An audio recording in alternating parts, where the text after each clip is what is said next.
of the people in the Bible that has become one of my favorite studies all my life, probably yours also, is a guy by the name of Daniel. Daniel was a man, along with his friends, who determined that they were going to live holy. We find the beginning of their story in Daniel 1, beginning with verse 8. And Daniel was determined not to defile himself by eating the food and the wine given to him by the king. He asked the chief of staff for permission not to eat of these unacceptable foods. Now God had given the chief of staff both respect and affection for Daniel. I want you to notice Daniel and his three friends all decided, we're not going to drink this alcoholic stuff. And you say, well, what was wrong? They drank wine in Israel, but it was a very different level. Okay, this is a very different level.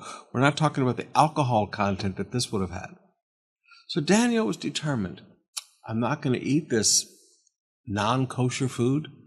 I'm not going to drink this high alcohol content wine. I'm not going to do this.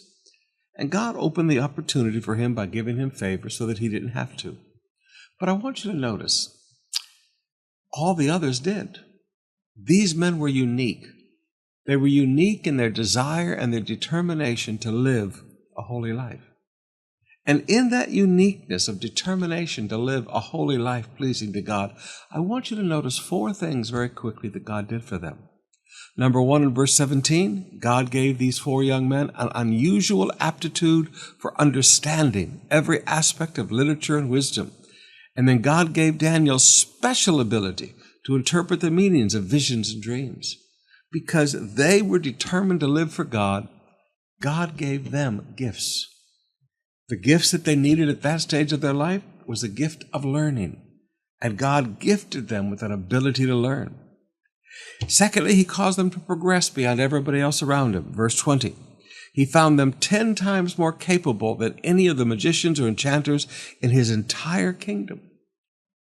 God gave them ability to learn, and then God caused them to progress beyond everybody else around them, even the locals.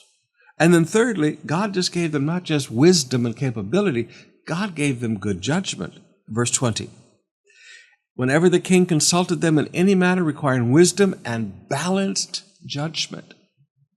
These men had balanced judgment. They were not emotional people flying off the handle. They had balanced judgment. Now, there's a great thing to begin to pray for in your life. Lord, give me balanced judgment.